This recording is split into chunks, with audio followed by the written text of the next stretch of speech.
Welcome to the Just Third Way Hour podcast, where we ask the question, own or be owned? Brought to you by the Center for Economic and Social Justice at cesj.org. This is Dave Hamill, your host. In fact, for the first time on the Just Third Way Hour podcast, I'm going to call this show number 8 because Brian Vosper did 1 through 7, although he had a few additional audio recording projects. So hats off to Brian for getting this started and for all of his work. He got us set up on iTunes and SoundCloud, so whether you have an iPhone or Android, you can listen to the show on your phone while you work or work out or drive or whatever. Today's show is a discussion that I recorded at the Human Rights Network Conference in Atlanta on December 10th, 2017. The guest is Onaje Muid in a conversation with myself and Dr. Norm Kurland. Okay, we're here at the 2017 U.S. Human Rights Network Conference and doing a quick hello with Onaje and Norm. And we're going to give Onaje an opportunity to fill us in a little bit. First of all, Onaje, tell us a little bit about your background. Well, I want to thank you very much for asking me to sit with you for a moment. My name is Onaje Muid. I was born in actually Fort Bragg, North Carolina. Wasn't too uncommon for people at that time because the draft was in fact mandatory, and my father served in the 82nd Airborne. But my family is from New Jersey, both sides actually, my father and my mother, but my mother's family actually moved to New York. So I grew up between New York City and New Jersey, and at a time that my childhood was one filled with the backdrop of the civil rights movement. Mm-hmm. When this guy over here was making all that trouble, I was growing up. But it gave me a certain kind of orientation towards life, and I would have to say that my social studies teacher, Ms. Harvey, and I had the pleasure of, in fact, meeting her one day at the United Nations, because she was very much a follower of Miss Roosevelt and very much involved with the United Nations. So my entry into the United Nations work, international work, came through Malcolm X, El Hajj Miguel Chavez. He made it clear that people of African descent have not just civil rights, but in fact we have human rights. And with that understanding, many things sprung from that. And of course, he wasn't the first. Du Bois held the same position, or Robeson held the same position, even going as far back as Marcus Garvey in terms of the right of a people for their identity, for their purpose, and for their direction. But it was with actually Malcolm X's colleague, Yusef Klein. Yusef Klein, African-American man who was born here in the United States, migrated to Canada, and I'm not sure where he studied, but I know that's where he actually practiced as a professor of human rights in Canada. And he was Malcolm X's chairperson of the Organization of African American Unity. He was the chair of the Canadian branch, and he and Malcolm X created a lot of work around human rights. Clyde went on, acquired his PhD in political science, started the International Human Rights Association for American Minorities, ICRAM. I was one of their earlier representatives back in the 90s. Then I went back to school, got a master's in social work, and now currently I'm also, again, the NGO representative of ICRAM, which is an NGO in consultative status with ECOSOC of the United Nations. And also a founding member of what is called National Human Rights Cities Alliance, which in fact is a national movement that's connected to an international movement around the advocacy that cities can actually adopt United Nations conventions and covenants. We don't have to wait for the federal government to do that. We can do that on a local level. And that's really the gist of what Human Rights Cities movement is about. And those are the two principal organizations that I'm currently involved with at this time. Now, it was because I was a founding member on the National Human Rights Cities Alliance that we were invited to, in fact, become a member of the steering committee that actually put on this conference. So I've been involved. So my involvement with United States Human Rights Network largely came as this year. I mean, I've been a member off and on. Now, this is like maybe this is like the third encounter. The first encounter might have been about 10 years ago when I went to one of their conferences like this in Chicago. And then I went to a conference a regional conference in Philadelphia. This is what, November, December, so that must have been, my goodness, it might be a year ago. And it was at that conference, in fact, that I met a colleague, and he told me about Norm and his work. And I called him, I sent him an email, and for the last, it's been about a year. You've been in November a year ago. A year ago, okay, yeah. So for this last year, Norm and I have been talking. I'm a professor at Columbia University School of Social Work. He's come through Skype into the classroom and gave a talk, and everybody was really excited about that. And I'm hoping to do that again because, in the spring is when I teach the advocacy. Terrific. So I'm looking forward. I got to get on your calendar again. So that's a little bit about myself. Well, that's a beautiful thing, and it is so, rewarding for us to have the CESJ Just Third Way ideas acknowledged by someone who has a lifelong history of work and progress in human rights. So what does that mean to you, Norm? Well, it meant everything to me because I think and the more I learned about his background, I learned some new things today. The more I admire Onaje, and we need leaders, new leaders who are independent thinkers, you see, and who are open to ideas. And it was just wonderful that he became a member of CESJ, you see. And I think if we can find more people like you, we'll change the world. And I was honored that you arranged for me to be a speaker here on economic justice. I'm not sure how effective I was yet, although we'll have a session another half hour, about a half hour. Yeah, about an hour ago. About 45 minutes. From now. Yeah, so, no, I think this is very, very important because we are talking not just of the violations of human rights, and that's obvious. The question is, how do you change it? And we come in with a whole paradigm. You have to look at the system at the top, and you can recognize that you can't solve all the human rights problems within any country. There's no way that they can set the standard for the rest of the world. On the other hand, I think that what you're doing could unite enough people to begin to look at what kind of global entities are essential to solve the problems of climate control and racism and poverty and corruption in the world, and how do we create things at the absolute lowest level, but the most urgent level, which is how people feed themselves and how and what their status is. And of course, the movement that we're talking about, you can summarize the whole thing in the slogan, own or be owned. And so too many people who are concerned with the problems really are rejecting that whole idea of ownership. This is really incredible.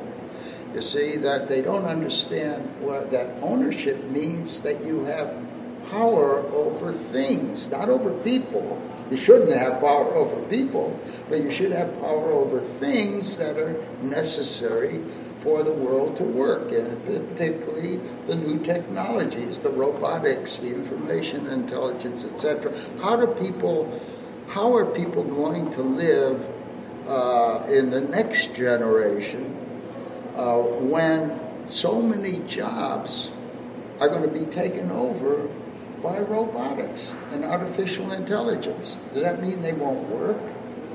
Well, there is a way in which they continue to work and do the kind of work that they really would love to do if they had the income.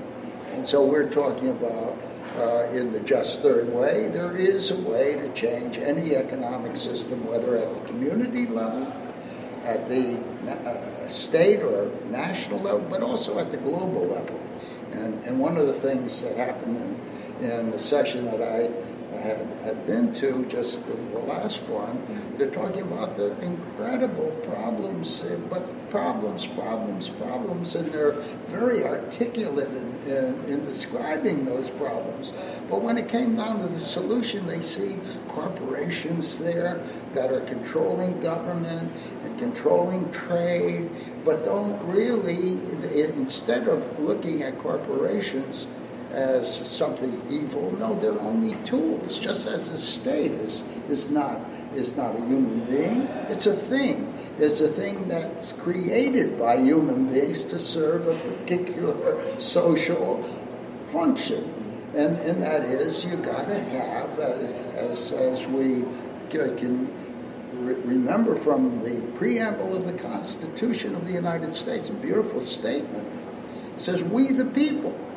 Now that's important. We the people, in order to create a more perfect union, and the next two words is what the state is supposed to do: establish justice. Well, yeah, I mean, that is true. And what is also true is the first act of Congress was for this country to create who could be an American. That's right. And you had to be white and you had to be 21. That's right. You're right. So this country started off as a white supremacist state that wanted to maintain that identity and wanted to subordinate all the other peoples that in fact were here. So even though the Constitution is a beautiful written document, but we know that it is half-baked. It's not fully baked. So if we were able to live up to the preamble and as well as the Constitution itself, indeed this would be a phenomenal experiment. But as Yusuf Clyde points out, the Constitution, a formal written document, has a sister document. It's called the anti-social contract. And in the anti-social contract, people were disempowered. Indigenous people of this land were disempowered. African people was disempowered. So yes, the concept is good, but the question becomes, how do we fulfill the concept in its totality? I totally agree, because I do agree that at the birth of America, there were many great ideas, but also a cancer. And the cancer was what you're describing. And particularly racism in the United States was probably worse than racism anywhere. You see, because they automatically assumed that other than the Caucasians, everybody was somewhat inferior. Not even human. Not human, not fully human. And if you see, in other words, you're a thing, not a person. And if you're not fully human, you're something non-human, correct? Okay, and that was a flaw. There was also the corruption of Smith. Adam Smith, in terms of his work, did not believe in monopoly capitalism. That's true. So what happened is that certain parties were able to manipulate things such that they were able to, the 14th Amendment, in terms of making themselves a person, where the corporation becomes a person, and that person has the rights that other people have, and therefore, for example, the 14th Amendment was really created for those formerly enslaved Africans to actually have a way of saying, okay, I want to have standing in this country. But in fact, the corporations took that document and usurped it and made it their own. True. But again, this is history. Okay? And once people organized to get behind what I think is probably one of the finest set of principles in the world. I don't know. I see no flaws in it. And that's after the Second World War, they created the UN, and the UN passed the Universal Declaration of Human Rights. Now, if every government would just follow the principles of the Universal Declaration, then you would have a world in which every person, every child, every woman, every man would have equal power, equal rights. And the only way that can happen is that those who are living out a scarcity mentality, that's right, have thought that there's not enough to go around, and therefore they must hoard and keep others from having the bounty of this earth. Oh, you see, you put the word right when you say scarcity. But is economic scarcity inevitable? You see, what happens in the system that we now have, the economic system, that it was Say's law of markets. And he agreed with Adam Smith, but he said the purpose of production has to be for human consumption, but you can't consume what isn't produced. So there are two sides of this equation for economics. And if they're in balance, production and consumption, in other words, production and the ability to consume everything, and preferably not just the ability to have a personal stake that provides you the income to consume.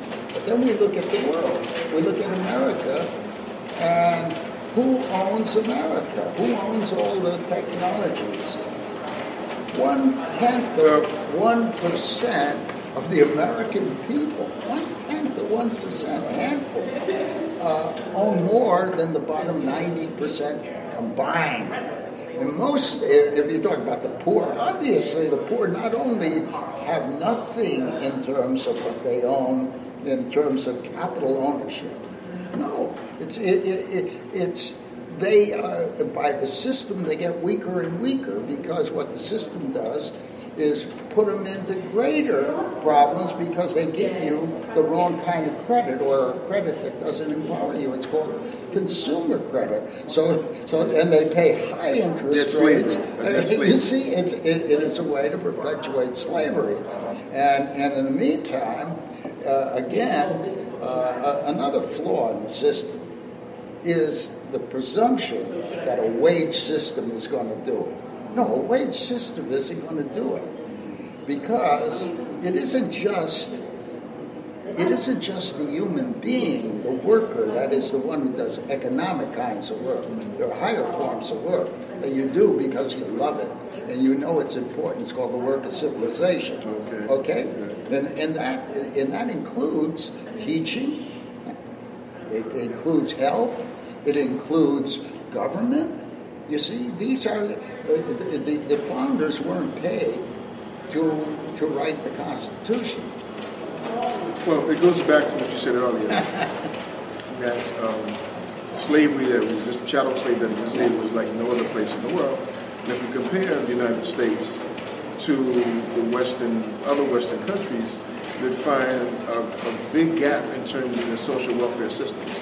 And that's because here in the United States, when social welfare concepts came into being, there was always a question of how do we exclude that bottom class? How do we exclude that? So even with Social Security system, the male workers in the South were excluded, as well as the female people, maids in the North, like my great-grandmother, for example. So we have, even if you look at Western countries, which certainly the United States is in terms of that type of way of thinking, looking at the nation states, so forth and so on, we have this embedded cancer that you say that hasn't allowed us to reap the benefits. Yeah, but again, if you go back to Say's law and say how could it work in a system where most of the income from capital, billions of income for the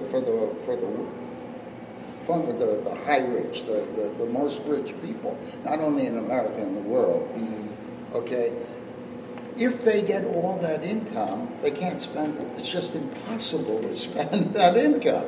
Okay, so what do? They buy the new technologies. So that displaced people in the economic kinds of work. So there's something wrong with the wage system by itself. And the alternative is to let people own themselves, first of all. That's number one, is that they own themselves. Number two, that all the growth that takes place, even in a slow growth environment in the United States, it's not $100 per person. It's roughly $7,000 of new capital formation. Now, you got to explain it. How does that work? Okay, what happens is, I'll tell you how it's now being done, but how it should be done, because it could be a lot more than $7,000 per child, woman, and man. No, what happens is those who headed up the corporations see new opportunities for themselves. Okay, and it can be global opportunities, or it could be even more. You see, to produce, because they know they'll be a consumer for what they produce. But anyway, they know that there are markets out there, and so they want to do it with the maximum profit. So they want to keep costs down as much as possible, including labor costs. And if a machine can do something cheaper than human beings, and sometimes you have machines that have displaced hundreds of jobs. And that's been happening now since the beginning of the Industrial Revolution. So it goes back a couple hundred years, but it's gradually building up more and more. Now, how do you finance it? The past savings. See, both Marx and Keynes and these other economists, whether they're from the left or the right, Milton Friedman, Paul Samuelson, all these so-called great economists, Nobel Prize winning economists, they thought the only way you could do it was past savings. Well, who has the past savings? The rich. It's certainly not. It didn't have the poor. Yeah. It wasn't the poor. So what they do under present world views is to turn the government will tax enough to give the unemployed. We'll give them a little bit. We'll give them welfare. And so people have gotten addicted to the welfare system, which makes them more and more powerless. More dependent on others. So until we have a vision, I wish I had the vision, because I was wrong for many years. The civil rights movement, which I was very much involved in the early 60s, very close to what was going on in Mississippi, particularly in Mississippi, they won because they applied one of our principles, one of them, and Martin Luther King talks about, but also Malcolm X, when he got away from thinking that it's only for black. He was really proposing black power, but not looking until he went to Europe and then began meeting some other people, and he became a universalist. Okay, he was a person who was not just looking at things from a racial point of view. He was looking at how do we make humanity, every human being, more independent. But he didn't have the answer, and neither did Martin Luther King, who had, if we look at how you change that system, it was people power. Because in Mississippi... Well, that's why they both was assassinated, because they were coming closer and closer together, and the combination of King and Malcolm, it would have changed the country. No question, but neither of them offered the economic vision, economic solution. In other words, you have to have it's a system. If the system is a problem, then you have to have a vision of the alternative vision, a vision that's based on universal principles. That is the Universal Declaration. It recognizes that every person is where you start, and how do you empower them? And Martin Luther King came close when he said in one of his last speeches before he was assassinated, he was talking to the SCLC, the Southern Christian Leadership Conference, this group, And he said we need a new synthesis that goes beyond capitalism and it goes beyond socialism. And that's the third way. That's right. That's the third. That's the it. third way. And I didn't have the third way At that time. At that time, I did not have a solution other than redistribution using the welfare system. How do you get it? Didn't have a solution. And then, and the civil rights movement did not have an economic solution, because what they demanded after they got the vote in '65, what did they demand? The government provide jobs, government provide welfare. Jobs and welfare. And that's not the solution. That doesn't bring justice. It doesn't make the system work for everybody. So I was really, as you know, I quit the government job after my work in the government after 5 years. I saw it wasn't coming there because I saw how phony things were within the federal government. Phony in terms of the rhetoric in terms of rhetoric was good. Yeah, what they did in the poverty program, because I shifted from civil rights to the anti-poverty work, which is in '65 after the Voting Rights Act. You also had, in '64 I should say, after the Civil Rights Act, you also had in '64 a new program to deal with poverty. It's called the Economic Opportunity Act. Is that the act that Powell, adequate Oh, Powell? but I'm sure he supported it. No, absolutely. And was that the same policy that allowed the federal government to actually give money directly to community organizations? That's it. You see, okay now by bypassing the state. Let me tell you what was in that act was called community action programs, and I didn't. I happened to be close to the people who had been involved in creating the act. Dick Boone was a friend of Bob Kennedy. And he and Dick wrote language in the community action program. He called for maximum feasible participation of the poor.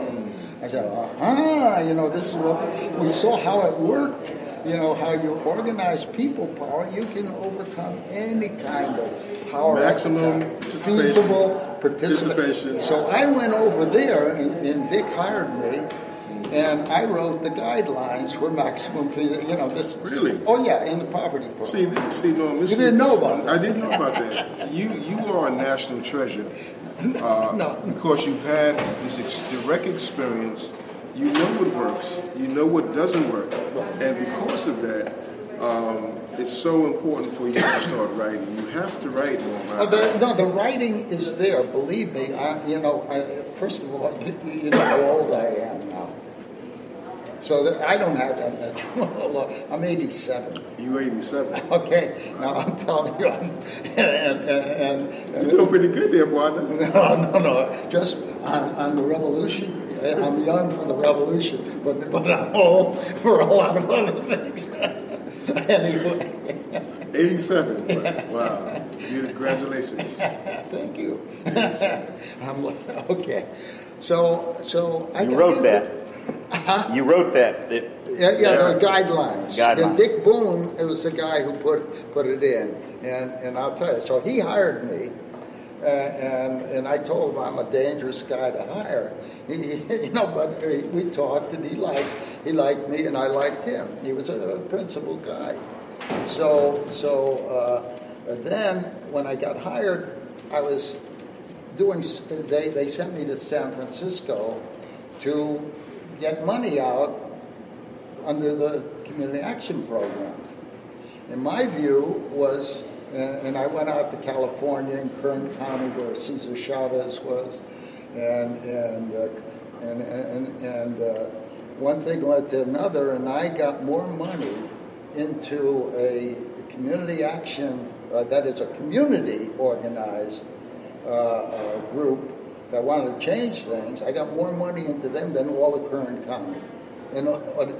So it went directly to them. And then I went to Arizona, and there was a little community that Saul Alinsky, or his people, organized. It was Yaqui Indian, and Mexican-American community. Small one, right in Maricopa County, not far from Phoenix. I got more money into them than all of Maricopa County. Wow. But that didn't make the people up the level happy. They weren't happy about that. And so when I saw how unhappy they were, and I also got money into other groups in California, but I decided I was going to quit. I didn't want to have anything to do because I was committed to the maximum feasible participation. I want to know more about that. Oh, I want to copy those guidelines. Oh yeah. Because I'm going to teach that in the advocacy class. I'm sure. Okay, I may have something. Okay. Up in the attic. Okay, I'm following you home. He's like, who's this guy following me? What's going to be me? Okay, that's right. You're going to do it. Okay, now. So anyway, I'm getting ready to quit. I said, and I have my wife still and 3 kids still in Northern Virginia. Okay, they were still there, and before that I was looking for a house in the San Francisco area.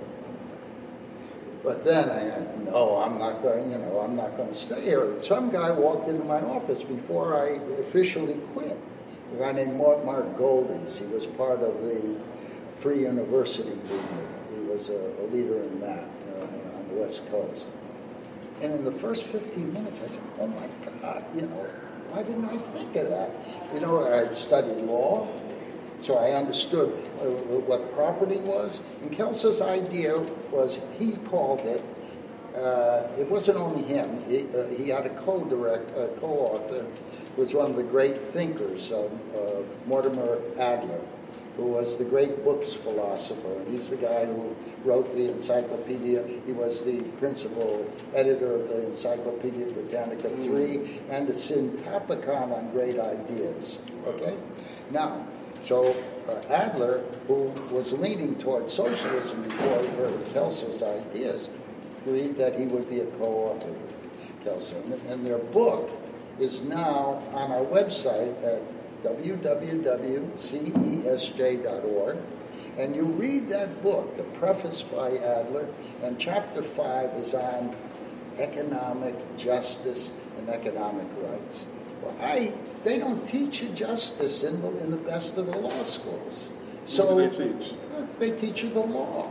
So you don't know the difference between a just law and an unjust. Why is it unjust? What are the principles that help you determine whether the law is and just? This is what Kessler was talking about. This is what Kelso was talking about, but he called it universal capitalism. And later, he got rid of capitalism because he understood that word was not, that didn't allow him to communicate what he then later called binary economics. Binary economics. Okay, so the idea, but in any event... And binary, of course, is 2, so what 2 things... 2? Oh, that's good. You see, because the economic system only assumes 1. Because the economists teach you that what's increasing in terms of the production is labor productivity. Mm-hmm. Only measuring everything as if all growth is taking place because human labor is more productive. Well, human labor is less productive as we add tools. Plus the technology, plus yes, machines. Exactly. Labor and capital. And the word capital, as Kelso defined it, he was right, to a lawyer would see it, that it's all of the physical tools and even the social tools that together help you produce more and more. It includes patents, it includes copyrights, but most important are the new energy tools, and this is very, very important, and all kinds of things that human beings had to do in primitive times, or they used animals, or they used very primitive tools when they stepped out of the cave. But now, you see, it wasn't labor that's the source of all production, it was capital. And the key is, if capital is producing, then capital can be owned by everybody. It's only a question of how.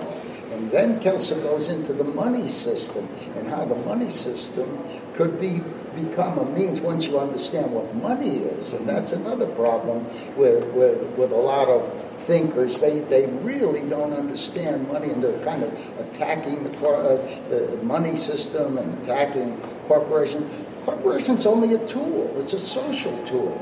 And the government is only a social tool. It's not people. I would say it's a political tool as well. Yeah. So, I'm interested in the third way if it's going to give my people who've been denied the right of participation, have been denied. Even if you look at the wealth accumulation of wealth right after slavery, 1865.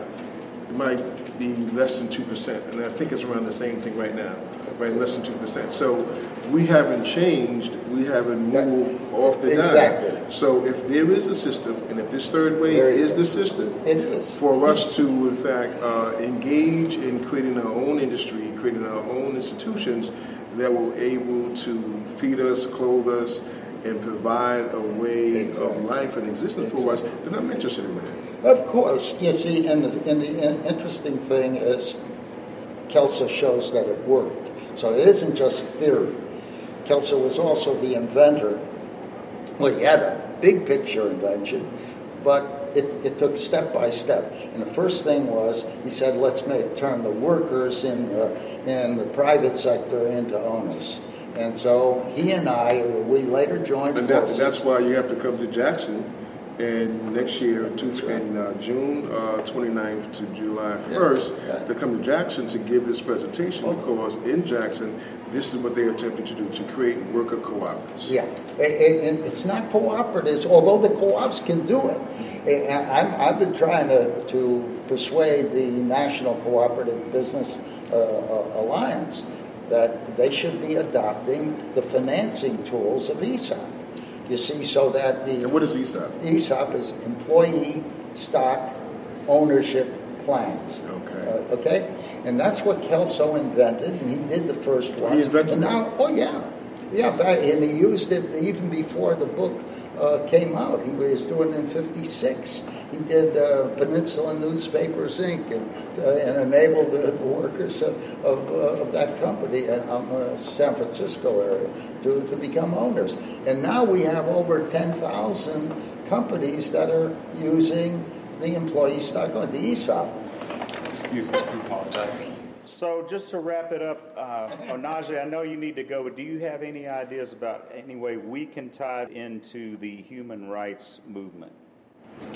Well, the three basic United Nations conventions, starting with the Universal Declaration of Human Rights, which you referenced, then you have the Covenant on Civil and Political Rights, and then to the right of that you have the Covenant on Economic and Social Rights, which this country has not signed on to and will not sign on to.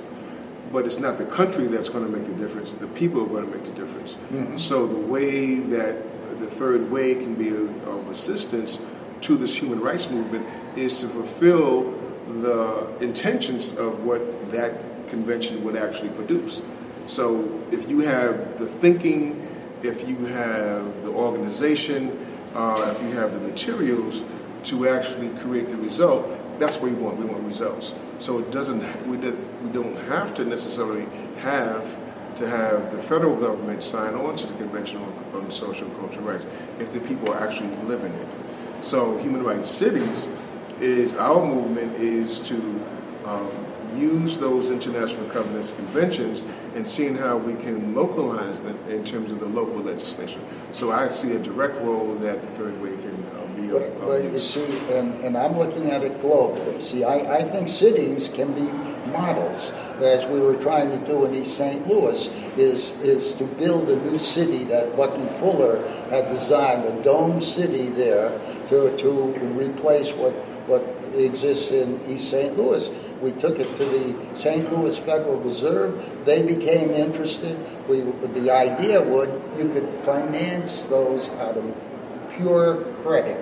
But Kelso, he's opposite most of the thinkers on this, that you have to do it with past savings. No, credit is a set of promises. See? Okay, and so capital credit, as opposed to consumer credit, could be used so that it becomes a fundamental right, and everybody gets an equal allotment of capital credit to rebuild the cities, to build new companies, to change the patterns. You see. So let's do that in Jackson. Okay. All right. Jackson, here we come. Thank you, gentlemen, for this time, and we'll cut it off so you can get on to your speaking engagement. Thank you. Thank you.